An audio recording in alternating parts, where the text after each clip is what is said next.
are you? What do you want? God sent me. Get out of here, Matt. I got to warn you. You're doomed to stay. Go. Go.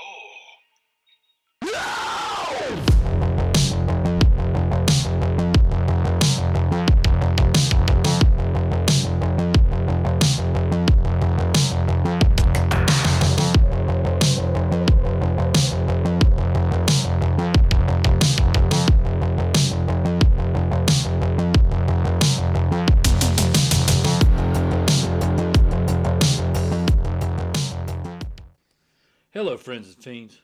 Welcome back to Blood and Guts presents another Slash-O-Brama for you. With me, as always, is Mad Matt. How's it going, Matt? I'm doing fantastic, Evil Adam. As you can see, I lost the beard, getting ready for Valentine's Day, going out with my lovely... Getting smooth, yeah. Yeah. Smooth for the ladies. Smooth operator. But we got to be careful. You know why? Why is that? Because you got to watch out for Harry Warden. Harry Warden? Yeah. Oh, that's right, because tonight we're talking about, for all you lovers out there, My Bloody Valentine, the OG 1981 My Bloody Valentine. You know, an iconic cult classic horror film. Yep. And we were just discussing this earlier. You know, one of the things I love the most is the suit itself. Yeah. Yeah, I do. It does make him stand out from the rest. Like I said, I know this is during the boom in the early 80s after Halloween, Friday the 13th come out, Terror Train, like all these slashers start coming out. So everybody's just trying to put their stamp on something and make that quick. I'm not saying this one's just trying to make a quick buck, but trying to get out there and strike while the iron's hot. Yeah, and the producer specifically wanted to target a holiday that didn't already have a slasher associated with it. Mm-hmm. So what you end up with is this film, filmed mostly, I believe, what's here in Nova Scotia, in the Sydney mines, with the real dangers of methane gas and all that kind of stuff. And the town that you see in the film is an actual mining town. So a lot of it does still stand, I believe. And I'm glad you mentioned that too about the methane gas, because like I said, they filmed in real mines, like the ones that had just recently been abandoned. So they filmed in, but with the methane gas still being present, they had to use a certain type of bulbs. Couldn't get too hot. Tight spaces, so they actually increased their budget from having to plan around actually filming the mine. But man, all that created great atmosphere, had like great settings, because you actually felt you could feel that claustrophobic feeling of once you're in the mine you can't get out. Yeah, and it did feel like that. And if you've ever been on a film set before, Friends and Fiends, you know how hot these lights can get. You know that the dangers that they have, even to the touch. So, but yeah, what do you think about this film, Matt? How's it rank on you? How does it sit for you? Well, I mean, it's definitely not one of my favorites. I don't hate it, but like I said, to me, it's not like it's not like a Friday the 13th or a Texas Chainsaw Massacre or even Nightmare on Elm Street. Right. Like I said, it's about middle of the road for me. How about you? Yeah, I'm right there with you. It's not one that I would go to the shelf and select. Now, if I was having a date night on a Valentine's and had some good takeout food and a good companionship and wanted to watch a Valentine's themed horror film, this would definitely pop this film in, right? Of course. But as far as like, is it a go-to? For me, no, it's not really a go-to. No, and honestly, I think part of the problem is like the only versions I've ever watched are the ones that were heavily edited by the MPAA. Like I know a few years ago, Scream Factory released a new I ain't gonna say it's a director's cut, but it's an extended cut of the movie. It actually has some of that footage brought back into it, so you actually see more of the blood and gore that they were trying to go for.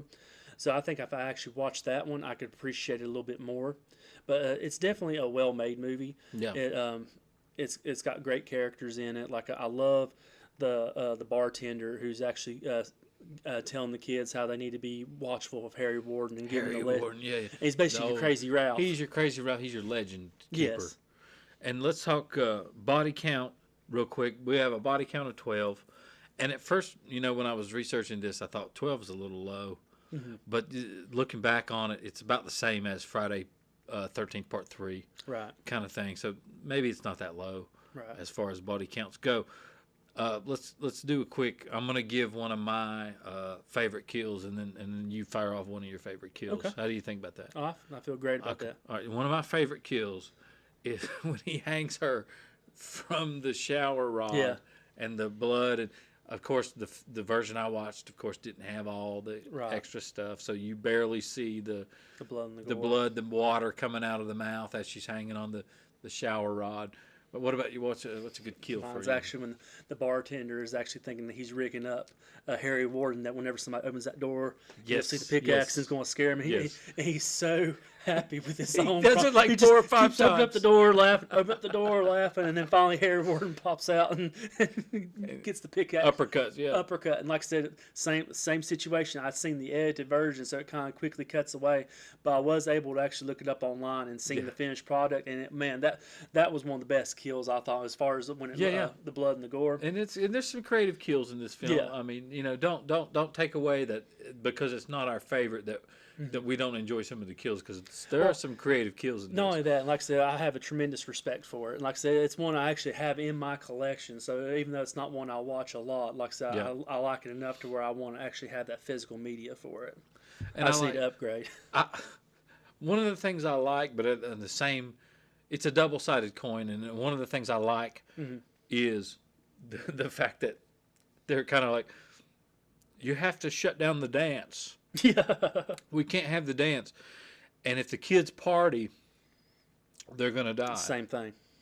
But then on the other side of that coin, the double-sided coin, is they're gonna do it anyway. No matter what you do. So they just move it out to the mines, and at first, he's talking about, oh, the town is so decorated, it's so nice, it looks so great, and everybody's excited to celebrate Valentine's. I have personally never seen a town excited to celebrate Valentine's, so I don't know if this is how it is. Friends and fiends, if you've been to a town that celebrates like this, please let us know in the comments where it is and how we can see some images of it, because I mean, they go all out for this thing. Yeah, I'm like you. I've never seen anything like that either. One thing I kind of want to touch on was that I actually, while doing the research, was nobody knew who the killer was even when they were filming the movie, and how that created a great aspect in the characters, because then you had TJ and Axel, both when they were shooting their scenes, they thought they were going to be the hero, so they were giving you their heroic performances and not actually trying to tip the hat of who actually the killer was, because they didn't know until further into the movie. So I thought that was a great touch by the director of keeping that down. So basically, so you're still wondering who is it? Who's It's a doing whodunit. Yeah. Right. It's a whodunit slasher, which is a lot, like Friday the 13th style for the time. And I was reading where, I believe, let me see if I can get the name right. George Mihalka actually got sick, physically sick, threw up at the sight of one of the victims, the makeup effects. And I believe it, from what I was reading, was the effect of it was the lady in the washer dryer. Yeah. I can't remember the character's name off the top of my head, but got sick Mabel. physically, Mabel. from that. And and it was the costume is iconic. That's one of the things that I do like about this. One thing though that I would have changed personally, we were speaking about this earlier too, is you have the sheriff character. He's making the phone calls. Right. What trying to happened to find Harry Warden? And then the lady tells him, oh, he was either released or he Transferred or died. And so you have this kind of lore going on for, is it Harry Warden? Is he the killer? Had it been my film, I would have played it out a little further to where your main antagonist, who you thought was the main antagonist, was not, and it would have actually physically been the Spectre or the Jason Voorhees of Harry Warden as the killer. So that way your whodunit, you think you got it solved at the end, and you really don't. But that's just me. If it's not my project. Hey, listen in the comments. How do you feel about that? Do you agree with Evil Adam, or do you like exactly how it is now? Yeah, Even the coin, I can respect that. I kind of I like the whodunit aspect of it too. So I mean, I'm just adding an extra whodunit on top of it, but I'm adding a ghost on mine. So devil's advocate. I'm playing devil's advocate, but I'm adding a ghost killer, a phantom killer on top of mine. So if you agree with these wild ramblings, then let us know in the comments below. Oh man. Well, that Evil Adam, that gives us a good transition to one of your favorite segments. This is And a good segment. I do have a couple written down in my notes. I thought I didn't, but I brought a couple as well. But Couple what's to that the table. segment? All right, this segment is one that we hold near and dear, folks. This is the parental guide, Brought to you by. brought to you by Karen. Now let's talk a little bit about Karen. For some reason, she doesn't. I don't know if she has a job, but she goes around. She didn't have a Valentine's date. She doesn't have a Valentine's date, and she goes into the restaurant, and she sees all these happy couples sitting there having a good time. Maybe there's meal. candles, good meals, and she decides to cut a fit. For whatever reason, she's going to cut a fit. She's going to raise a ruckus, and we're She talking wants to see the about- manager. She wants to see the manager because this is a proper ruckus right here, folks. So we're going to the parental guide. So go ahead and fire us off. One. Oh, I love. There are several 6-packs of beer that appear at a party. Oh man, several? Yeah, several of them. I mean, not just one. Not a few. Yeah, several. Not a dozen. Several 6-packs of beer. What about you? What you got? Let's see what I got here for the parental guide. Now this folks, it may shock you. So it may be shocking. This is Put on your earmuffs. put on your earmuffs. Here we go. Patty and Hollis frequently flirt with each other in childish ways, such as tickling, hugging, Surely not. and kissing to no end. And we're reading these verbatim. We're not making these up. These are written. These are read exactly as they are written, folks. What's you got? Fire us another shocking scandal. Last one I have is human hearts are torn out and put inside chocolate boxes. Oh, not chocolate. Life is like a box of chocolates. you never know what you're know gonna whose get. heart you're going to get, which is good. I mean, Yeah. harking back to that, I do like that the killer is Yeah. leaving these little clues, like Yeah. like. Yeah, I love it when they see one. You can see the blood running out the side. The dogs are trying to get into the box. Oh yeah. And if you watch that scene really close too, you can see where one of the dogs almost actually bites him, yeah. and he has to kick his leg. And I don't think that was meant to be in there. I think that the That was just a reaction. it was a reaction from the dog, but the trained dog didn't quite know what to do. Right. But yeah, that is a good one. What do you have? And one of the other ones is a man has a nail gun hammered into his left temple, one's and a good. POV shot of his blurred vision. Later, he is found with 2 nails sticking out of his head, which was good. But that was a good scene. Mm-hmm. But one of the other scenes I love too is when he's going through the mine. Uh-huh. And he's smacking the lights out with Oh, yeah. the pickaxe, and you can hear the pop, You can see the pop, sparks. and you can see the sparks as each little section gets darker and darker. I did like that a lot. That was a good little dramatic Yep. moment. The elevator going up and down. Is it going to get here in time? Dramatic. Uh-huh. I like the fact that they're riding the little. I don't know if you call it a mine car, whatever Yeah. you want to call it. Temple Down. down. Yeah, they gotta ride it down. They got their blankets on. I thought that there's certain scenes and certain things that are, well done. Mm-hmm. But other parts of the film just, you kind of go back to this sheriff who's calling. He's trying to figure out what happened to Harry Warden. There should be a big giant mystery here, and I feel like at the end there should be a big reveal, where he gets her on the phone and she's like, Harry Warden's been dead for X amount of years. And then he realizes, oh, shit, this is an actual copycat killer.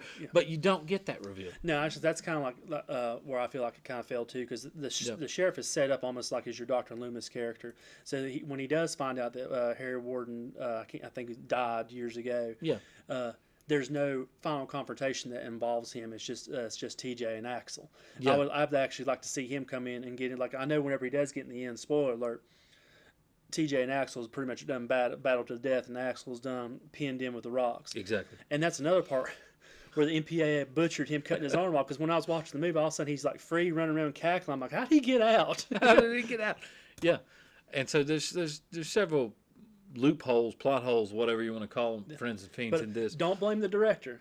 Blame the Motion Picture Association of America. That's right. Yeah. Exactly. But some other good tidbits about the movie Friends and Fiends is the director, George Mihalka, is actually he's been working for years. Like this movie was remade in 2009, but he's still been working for years to actually get a direct sequel.